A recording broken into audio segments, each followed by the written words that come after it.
Hey, I'm Elly MacKay and I'm a Canadian illustrator and author, and I'm here in my studio, and today I'm going to share with you how I make my diorama art for my books. Today I'm going to share with you The Secret Fawn, written by my good friend Callie George. First I'll just show you a few pictures. There's a little girl in the story, and she is missing out on seeing and doing everything her big sister does. But she gets some magical surprises of her own,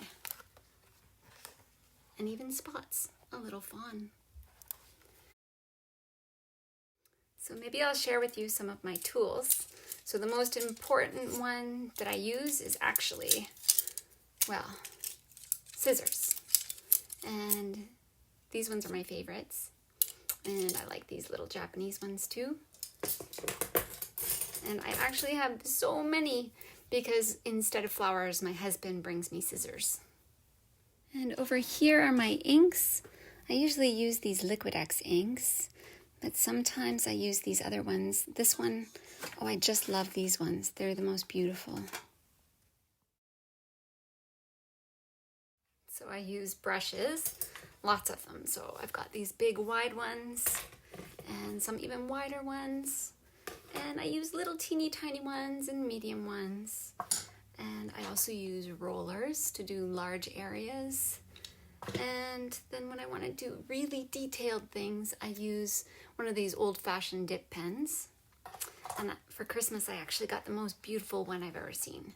So I got this glass one, and it has the finest little point you can sand down, and it's just beautiful.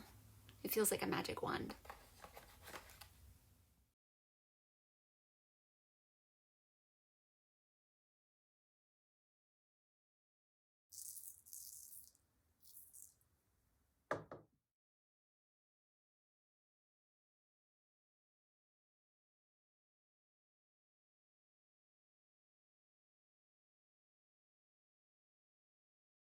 So today I'm going to show you a little bit about my process, how I make things, by showing you how you can make a little diorama of your own.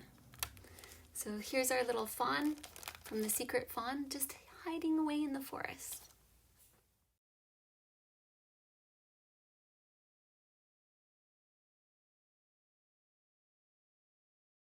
The first thing that we need for our diorama is a box. And you could use a cracker box or a cereal box. I like one about this size. It's maybe the size of a cracker box or a granola box. You could use a tea box. I'm just going to mark about 1 centimeter in from the edge all the way around. And I'm going to cut that. Now this is part that you would probably get an adult to help you with, because you'll need an X-Acto blade for this. Okay, and now I've reinforced the outside of the box with a bit of tape, just to hold everything nice and firm.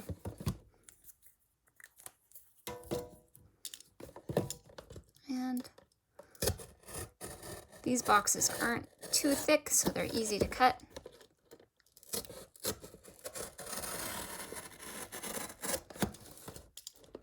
And that little lip is just going to create enough stability on the box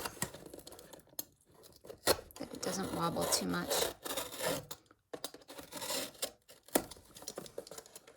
All right. I'll do the same to this side. So the next thing that you're going to need for your diorama is a piece of tracing paper on the back. Now I've trimmed this one to fit, so I'll just put it there, and a little bit of tape on the edge, and a bit of tape there too. And I'll secure it right on the corners.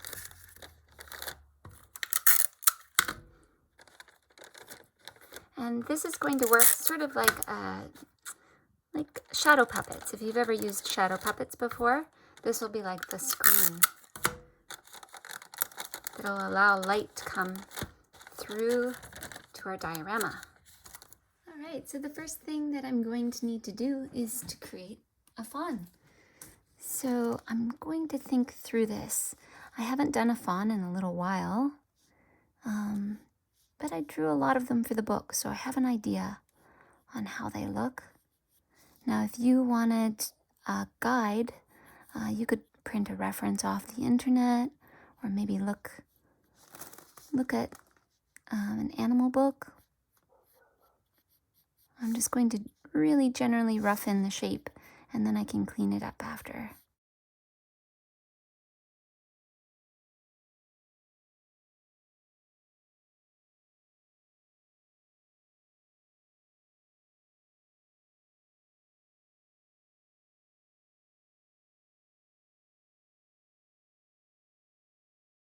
And the fawns don't have such long necks. So do the head shape here, kind of a rounded part, and then just a little stubby part for the nose. And then fawns actually have quite a big ear. And I'll do another one. We'll make it really cute. And they have kind of an area that goes over, and a little black part here. And let's see, we need another leg.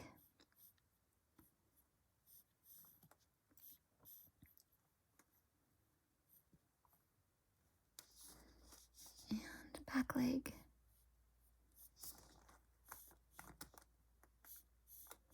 Make it look a little bit wobbly.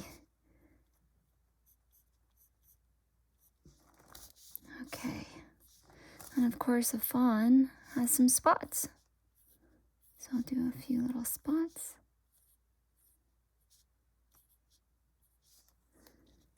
Yeah, that's looking like a fawn.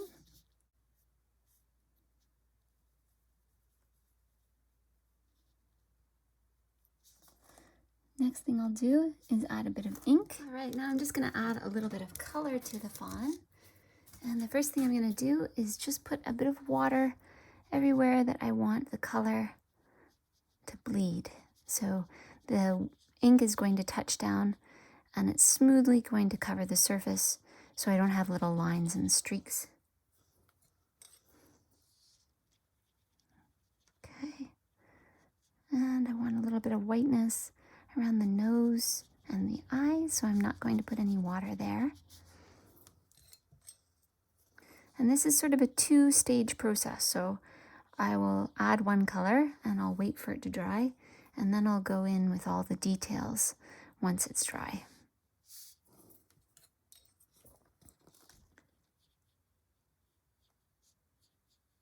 Okay. Now if I do get a bit of ink running, it's okay because all of that will be cut off. So here I've got a nice little bit of ink that I can work with, and you can see how it spreads. And it's nice and smooth. I've tried to avoid all of those little spots.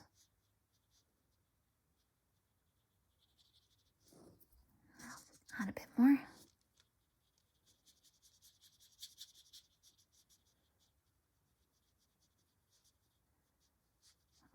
Down the legs.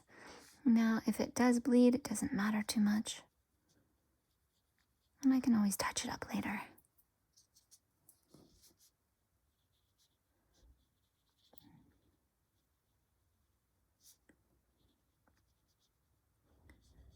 There we are.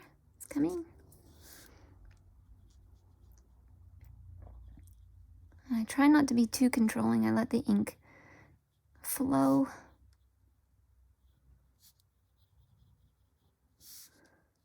And that's coming along. Now where I've erased it, the ink doesn't want to stay as well. So right here by the leg, I have to go over it a few more times.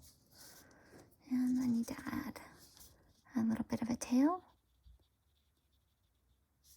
And this color can come right up. Add a little bit here. Move it down. And add a little bit of darkness to those hooves.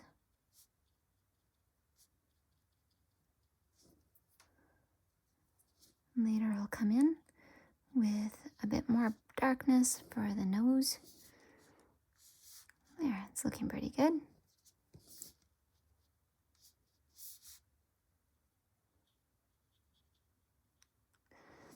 we are.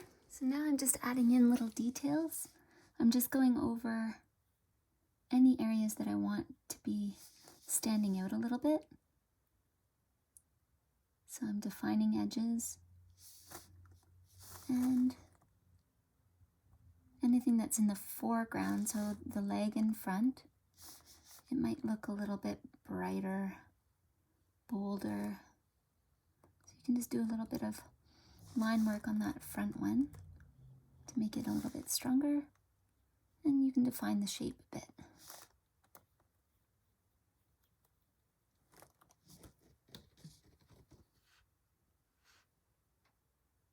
I think this paper is especially pretty and would look nice as like moss, like a mossy rock. And so I made it fit, and then I just have little edges, little tabs, and I'm going to fold those over, and I'm going to attach this pretty close to the back and then just tape it in. So it'll go there. And of course you could use glue stick for this. Tape is probably the most immediate, fastest way to do it. But it can be a little tricky just to get the placement right. There we are. And I'm going to attach our little fawn. I'm going to actually just put a little bit of tape right on the back of our fawn, sticking out a touch, maybe a little bit more.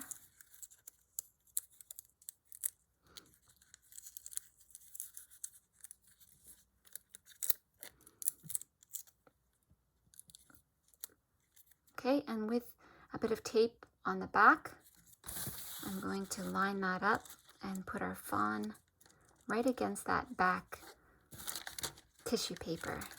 So now we have it looking like this. We can add all sorts of other leaves and things in.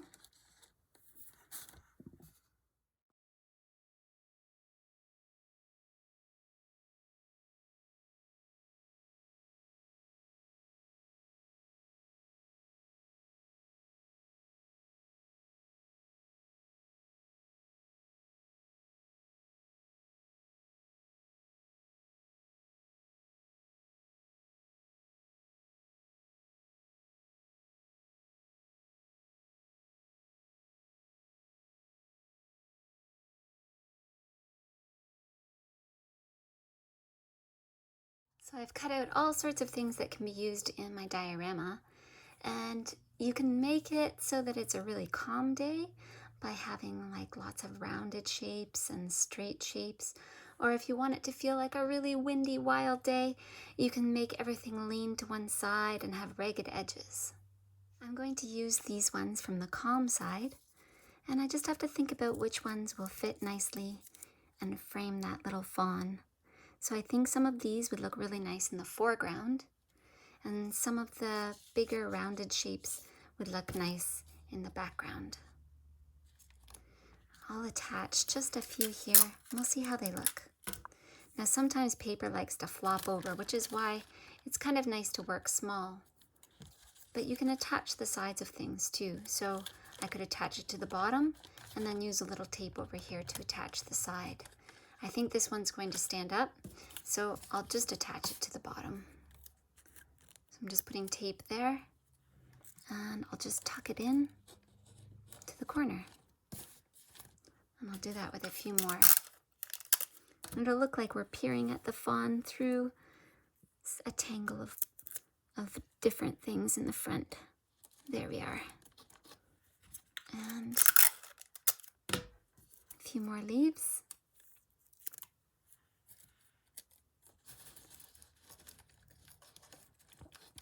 Have you ever seen a fawn before? I can keep adding and taking things away until it looks just right.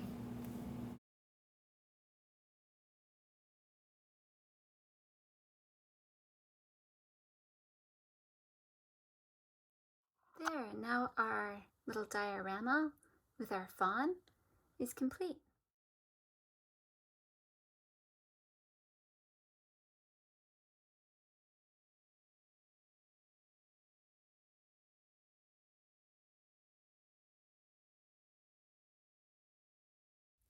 And there, our completed diorama, the little fawn hidden in the forest. Okay, I can hear my kids downstairs and they are hungry and it's time for me to make some dinner. So I hope you had fun seeing how I make my art, and I hope you'll maybe give it a try too. And yeah, I hope you'll pick up a copy of our book, The Secret Fawn. All right, bye.